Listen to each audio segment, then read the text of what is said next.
Yo, yo, yo, Salaam nerds! I am Watch with Needs and we are here. Jazz is. I'm still having gotten. Yo, yo! What the dilly, yo? Yo! What's up? Listen, I still haven't figured or set a intro yet, all right? We'll figure out our intro eventually. But for right now, it's yo, yo, yo, Salaam nerds, okay? Fantastic. I First class. should have started off like Troy McClure from The Simpsons. Hi, I'm Watch with Need. You may remember us from TikTok as. Yes, you should do that. That would be very Classic funny. Neebs. So I'm here with Jazz. Jazz, introduce yourself. Hey y'all, I'm Jazz. I am a nerd from the city of Houston, Texas. Nice. And next, I want to introduce you guys to Ramona, also known as Rue. Oh my god, did you just call me Ramona? It's Rumana. Oh my god. Wow, I feel very excluded right now. I spelled it wrong on here. And I just went to this whole thing about how it's easy to. You did. I literally, you know what it is? I have a friend named Ramon. Okay, it's fine. Yeah. Not yeah. making excuses. I screwed it up. Yes. Let's start over. I'm gonna start from the beginning and pretend. No, we're keeping this one. I think you should keep it. Yeah, definitely.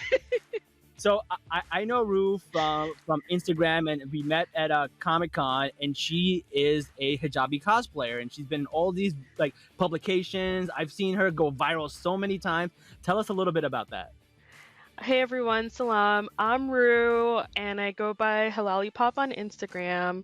I am a cosplayer, but you know, a lot of stuff doesn't really feel very welcoming to women, so I craft a lot of my own stuff based on my favorite characters. Based in New York, so I ride the subway in my cosplays, and nobody cares because it's New York, and we're all used to seeing weird things. And that's basically it. And my day job, I'm an engineer, so that's what I do. Engineers. Engineers. Engineers make the best geeks, all right? The best geeks and the best nerds. Listen, Yeah, we this is fair. I was hyper-focus, engineering for man. 3 We years. hyper-focus on the validity and the feasibility of what we're watching in these episodes, 100%. Exactly. I dig it. Before we jump in, I am very curious. What is the weirdest thing y'all have seen in Subway? Because I'm a Houston boy. We don't have Subways. So I have no context here. There's so many. But like the most recent like offensive thing that happened when I was on the subway, this was in December, and I commute off peak to work because of COVID. So the train was emptying out around West 4th, and I realized the train was empty, but this man was sitting like right next to me. And I turned to look at him, and it's like 10:30 a.m. He's having a slice of pizza. And I'm like, listen, you do what you gotta do, but don't do it next to me. The train's empty. So I got up and walked across the train, across like, far away from him as I possibly can, these empty benches. And he looked at me like I ruined his day. Oh, wow. Like, you have your COVID pizza to yourself, sir. He can share it with the rats, man. The pizza rats will. That's probably where he got it from. Like, listen. Oh, like, I've seen a video where the rat was carrying pizza downstairs or up the stairs. His master Is that really a thing? Oh yeah, man. Yeah. That's the rats are. Yeah. Ninja Turtles is real. Okay. Ninja Turtles are real. He's just a single father trying to get pizza for his young kids, man. That's all it is. Yeah, he's hustling. What a man. Respect. Right? After a long day of teaching at the dojo, he's got to go back home. Respect. All right. Let's start off with the Mandalorian, and the first episode. Actually, no, it's actually the Book of Boba Fett. So this is an episode of the Book of Boba Fett. Doesn't really feel like an episode of the Book of Boba Fett. It feels like an episode of the Mandalorian, which was directed by Bryce Dallas Howard, who did like an incredible job on that episode. She definitely killed it. And honestly, they should give her like more Star Wars stuff to do, like give her a movie to direct, something, because this episode 100%. is amazing. So I've been telling, like, last week we were talking about how these episodes were set up for something big, and for the first time I am very excited about the show. Like, it's not boring. It's let's go. So I feel like a lot of people are like, oh, Boba Fett, he's like an overrated character, and the show is going so slow. What are all these like silly details and stuff? And I'm like, I had the same feeling, like something was coming. So, but I feel like this episode, the latest episode, felt more like 2 or 3 episodes of The Mandalorian, because so much happened. It wasn't just one. you know, it was, yeah, please No, continue. we got fights, we got more storyline, we got backstory, we had a trial by combat. Like, we had everything in this episode, so it definitely felt like just one episode. Let me make a disclaimer real quick. For those of you that haven't seen the latest episode of The Mandalorian, please close this podcast right now and listen afterwards. Oh, Boba Fett. Yeah, if you haven't seen the latest episode of the Boba Fett, please close this right now and come back after you've seen it. That's true. The episode of our podcast about the Book of Boba Fett is going to have spoilers for the Book of Boba Fett. Major spoilers. Yes. All right. So my favorite thing is they just start off with the whole vibe just completely chilling, right? He comes through the room, he's dark, he got this like best Batman silhouette, and then like he comes in and he has this argument with the guy, and then he drops his line, right? Like, what a dope line. Like, I either bring you in warm or I bring you in cold. Like, I love that line, and the fact that they brought it back, like, oh, chills. I got chills already. Like his walk, he was so unhurried, unbothered. He's like, I'm just here to do my job, you know? I love it. It's like the Western or like one of those like old stuff where you just come into the saloon and you just like completely like everybody looks and I'm like, oh shit, what's going on, right? So it's definitely got that vibe. It changed the whole like dynamic of the show because you're like, oh, I'm not watching the Book of Boba Fett anymore. I'm watching the Mandalorian. Yeah. You really could use this episode as a bridge between season 2 of The Mandalorian and season 3, the upcoming one. Like, it explains everything that you need to know. Yeah, because everyone's like, after the Baby Yoda Grogu stuff. Oh, people got mad when I said Baby Yoda last episode. It's Told you. I still call Grogu Baby Yoda, and I have two with me. I have like a medium-sized one and a little-sized one, and my sweater. I am all in, ready for this episode. Love it. I love it. No, but Grogu, like we kind of like ended the story with him going with Luke, and you're like, oh, what's next? Like, there's nothing left for the Mandalorian, and now there's this whole thing with the Darksaber. And it's going to be dope. And speaking of the Darksaber, how dope. That was crazy. Right? That was so crazy. Dude, so like, okay, so I watched The Mandalorian as it was coming out, right? And then I had been sleeping on Clone Wars because I think the first few seasons, like the animation was really ugly. But yeah, I just spent this year, I was like, I got to finish this thing because I don't know what's so special about it. Everybody keeps talking about it. And I watched the whole thing, and then I started watching the Book of Boba Fett, and I'm like, oh, okay, this makes so much more sense. The way everything, like the lore of Mandalore and everything, it's all coming together. And that's what I think is like really great about the Star Wars universe. Like, they like come in from the side and try to patch up all the holes with the story, which definitely happened in this episode, because you learn in The Mandalorian that this dark saber means something, which Clone Wars also talks about. And then you're like, wait, what? He's walking around with it. He won the sword or the saber correctly. Like, what's gonna happen? I don't know. I have so many thoughts. I highly recommend Rebels. I don't know if you've seen Rebels yet. I'm going to. Rebels goes even more into the Mandalorian, and they talk about the Darksaber, and there's some characters. There's many characters from Rebels that are going to be on the Ahsoka show, or they're going to be on Mandalorian, and it's going to be awesome. Like, epic, right? Actually, a few of them have showed up already. What was that? A few of the characters from Rebels have shown up in The Mandalorian. So yeah. No, it ties in perfectly. I just kind of fell in love with Bad Batch, so I'm like, I don't care what everybody says. I have to watch Bad Batch now. So that's what I'm in the middle of. I like Bad Batch too. They're so funny. That's fair. Yeah.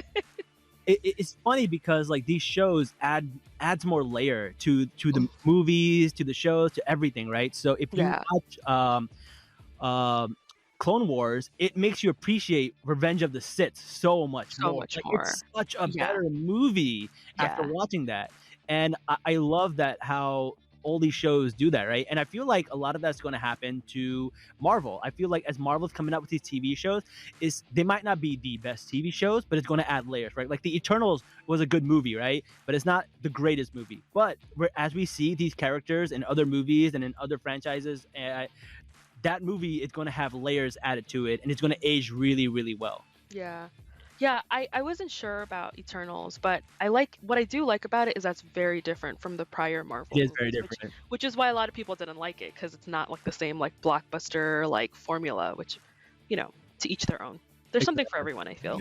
Yeah, there's an audience for everyone, and Yeah. Eternals made like 234 million in international sales, which is more than Shang-Chi and Black Widow. So it definitely has an audience, and that's including the fact that they were banned in some countries because they had a gay kiss scene and a love scene. So it was banned in a bunch of countries, and it beat them international. So it's got an audience. It's definitely got an audience.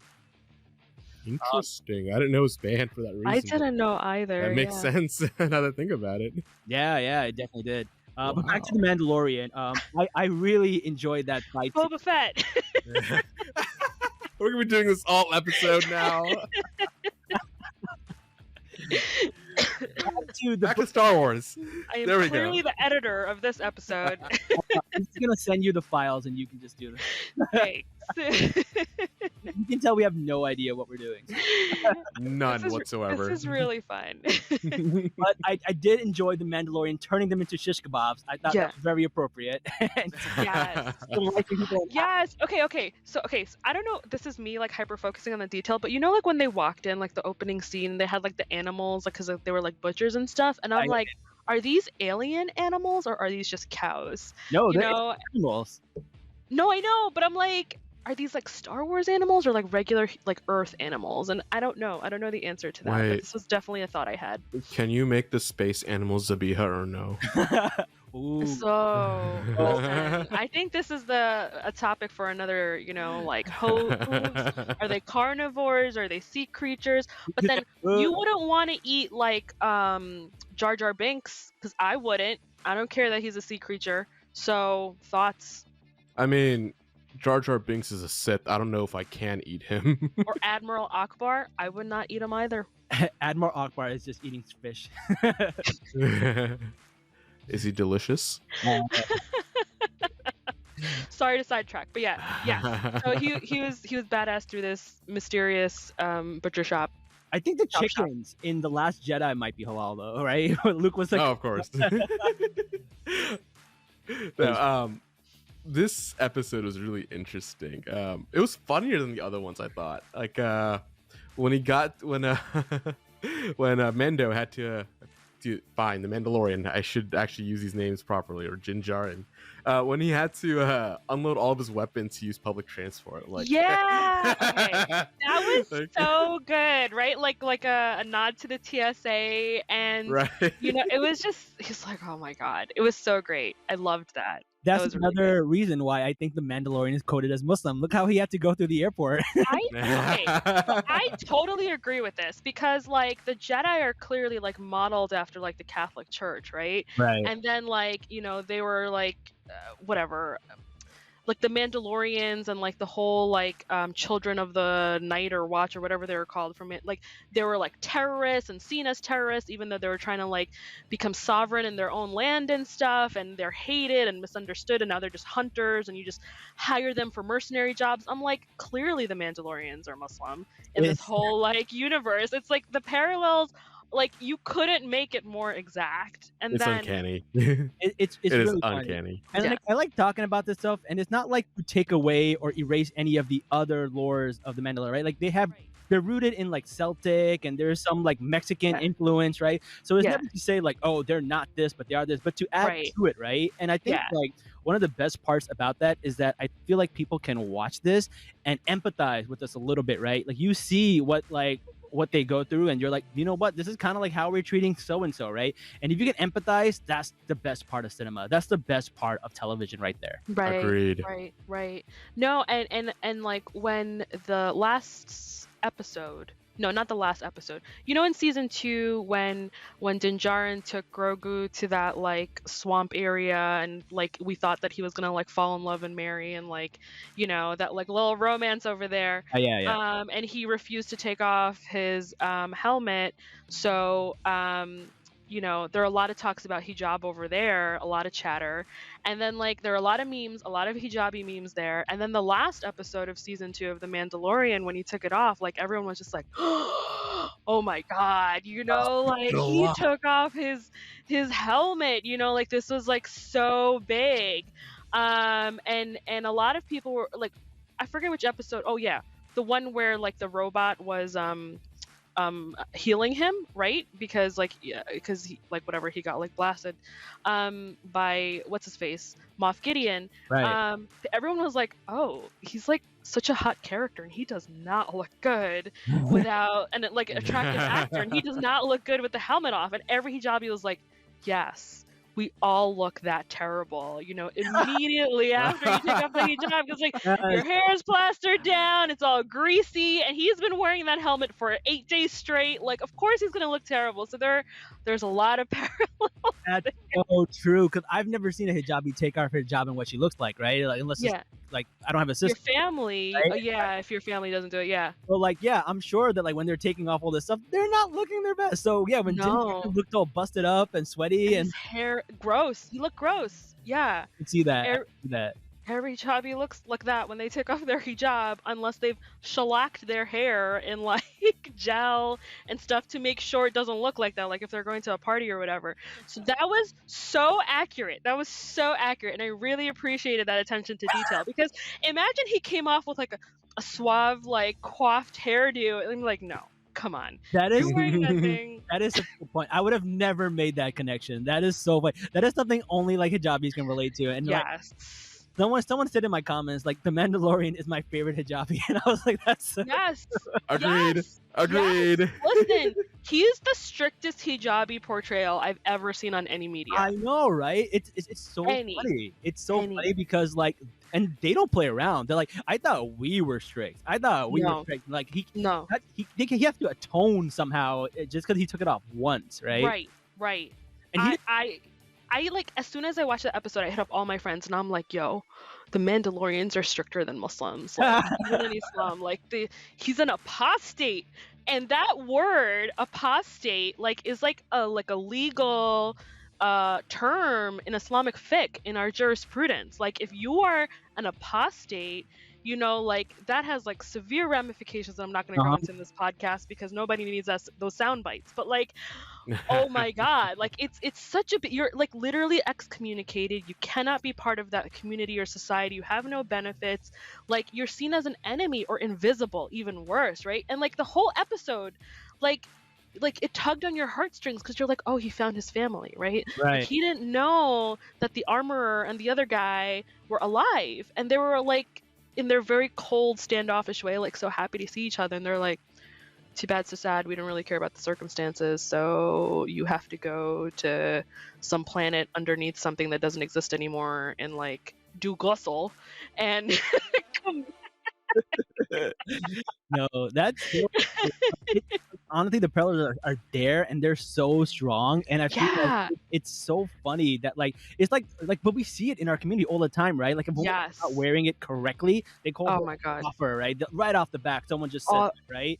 And it's horrible. And like, if you can watch this episode and say like, maybe reassess how you treat people, I can see a lot of good coming from that, right? Absolutely. Like you said, like if the Mandalorian is justified, or you can understand his perspective and you think he deserves to be forgiven, but a Muslim woman doesn't wear hijab properly, or you don't like her clothes, or she removes her hijab for whatever reason, are you really going to shun her and excommunicate her and not make her feel welcome in the Muslim community? Like, what do you think that's going to do? That's really going to make her want to wear hijab and like seek your approval? Exactly. So it's weird because like stuff like that just pushes people away from the deen, right? And that's not what that we should be doing.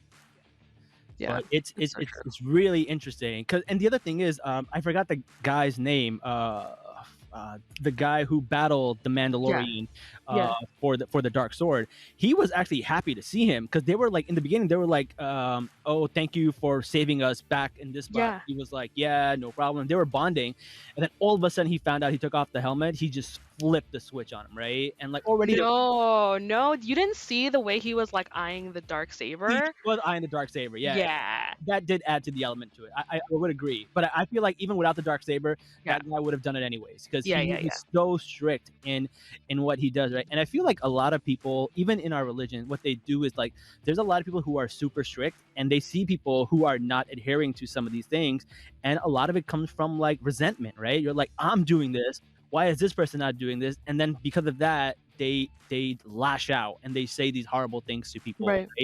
And it's horrible, and they need to just like come to terms that what you're doing with your relationship to God. It doesn't have to do with other people. Right. What other people are doing is none of your concern, right? Islam Yeah. is not a weak religion that a few people who don't adhere it perfectly, it'll fall apart, right? Islam is strong. Right.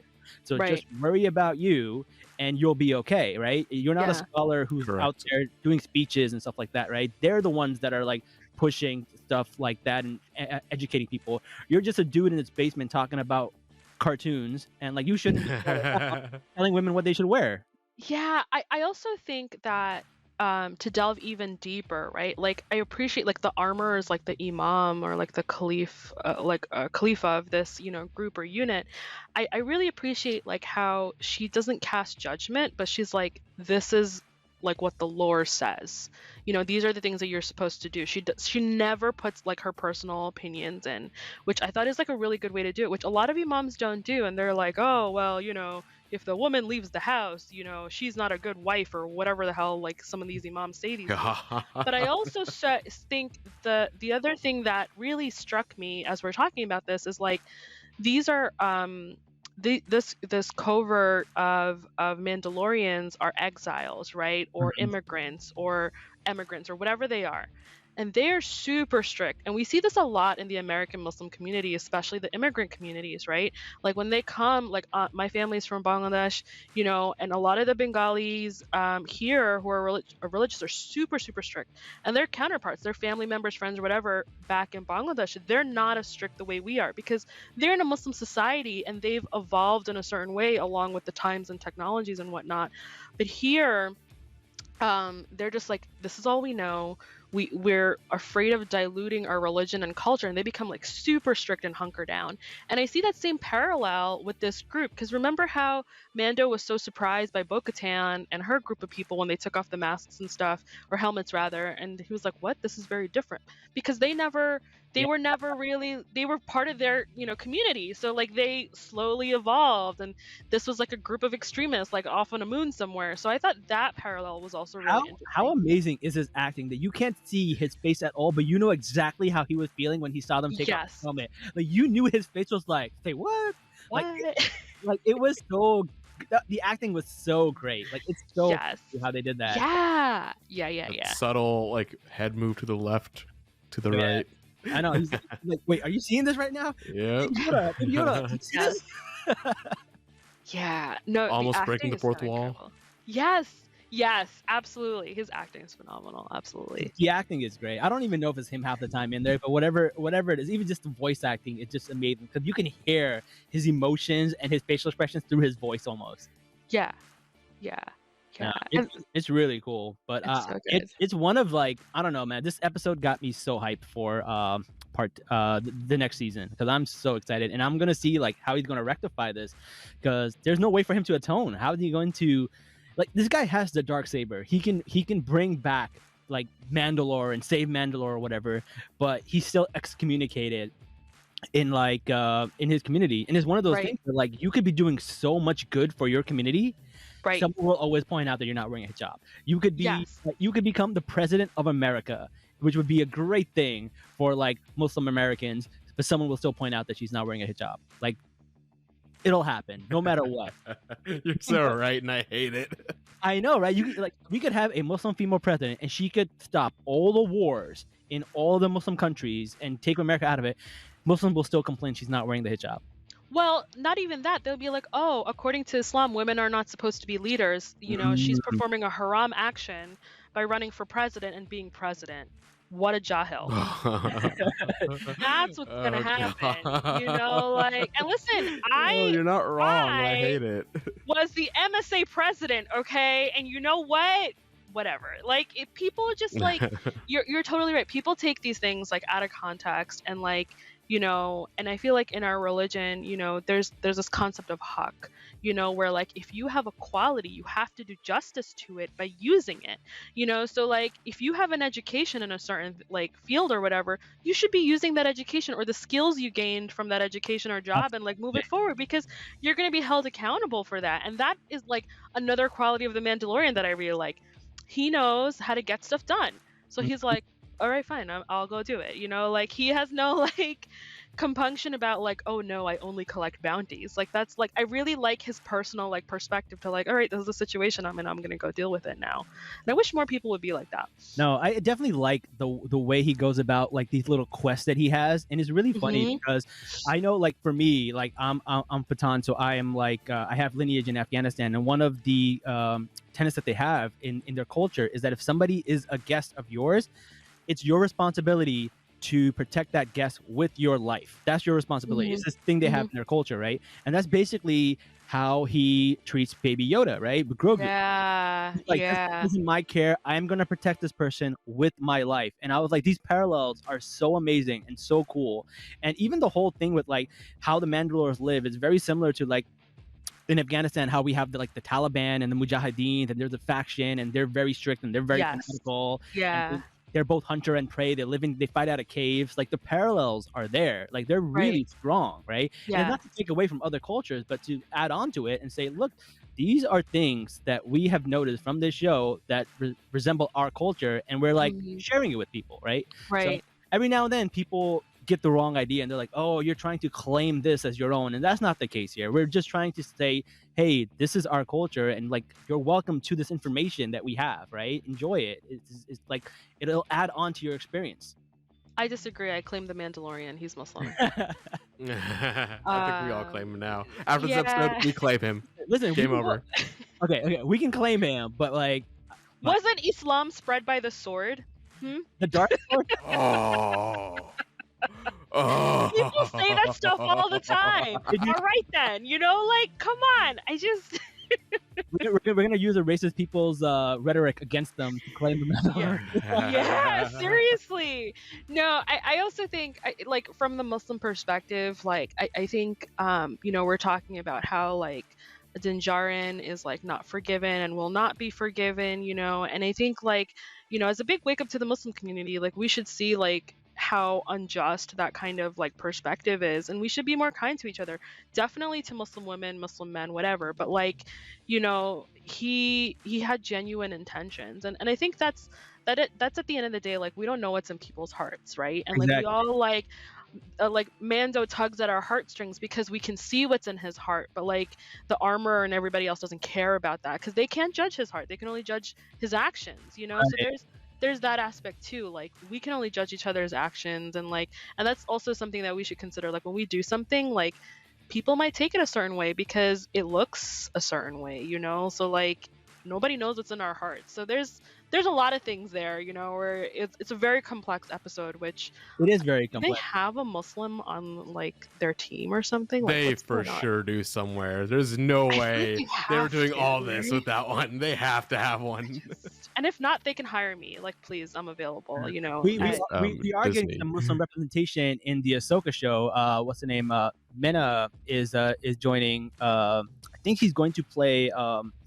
Who the hell is he playing? I forgot who he's playing. Somebody from Rebels. And he's going to be in the next season of Ahsoka, I think. So that'll be cool. All right. So we're getting a little bit, and we got Riz. We got our boy Riz Ahmed. Yeah. Yeah. But the other thing I want to go back to talking about, like, let's talk about like when he took it off, right? Because he took it off for two specific reasons, right? One, if you don't, I don't count the one with the robot because the robot's not sentient. That's like having a cat in your house, right? I don't feel like that one counts.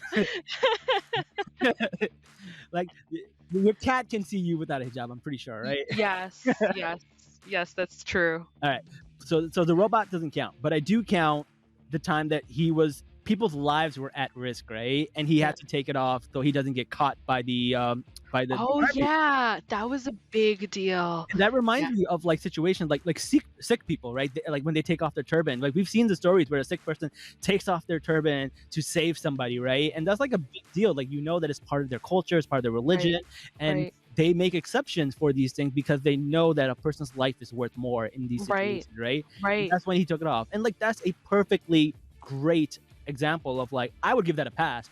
Mandalorian religion is strict as hell, but like, I would definitely give that a pass.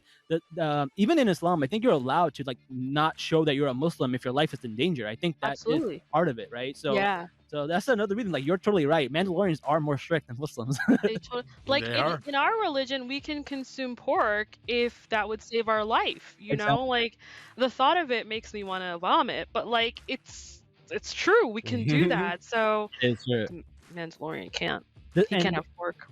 Poor Mandalorian. Oh no.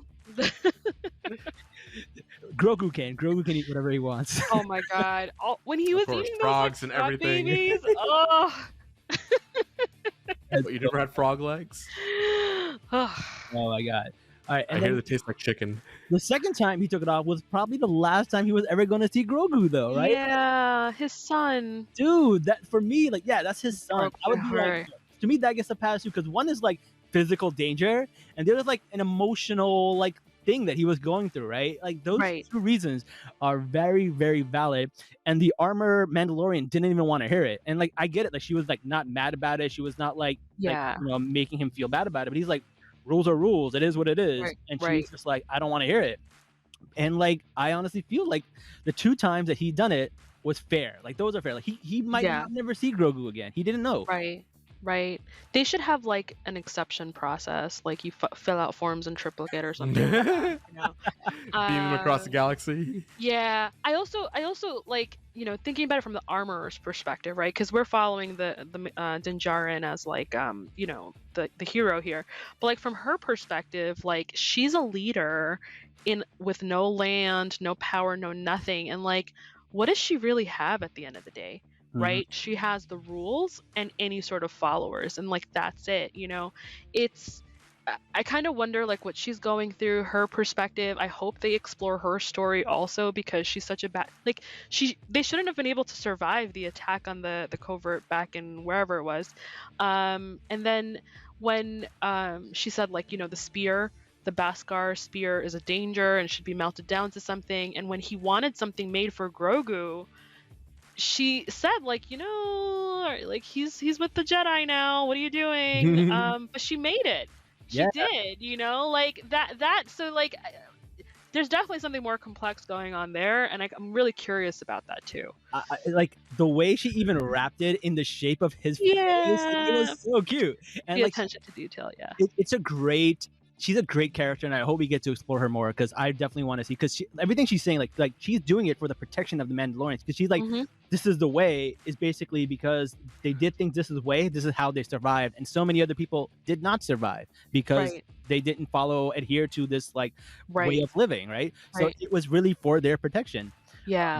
But you can see in places like there should be exceptions to the rules, and other people don't follow them. I don't know where that's going to go, but I'm very excited to see it. We're touching on some really philosophical questions here. Listen, like the fic of the Star Wars, all right? Like this is something that can go on forever. Like the halal animals, like that's something we should explore for real. I think we need to bring you back on for our animals in Star Wars Zabiha. I think that's a solid one. I don't know. These are some tough questions. But I think we'll have to answer them another time, because we are out of time. So I think that's enough for the Mandalorian. I think this was a good talk, and I really enjoyed it. So hopefully you guys did too. So we'll check with you guys next week, hopefully, with some more nerd talk. And that's it for today's episode. Say bye, guys. Bye. Thanks for having me.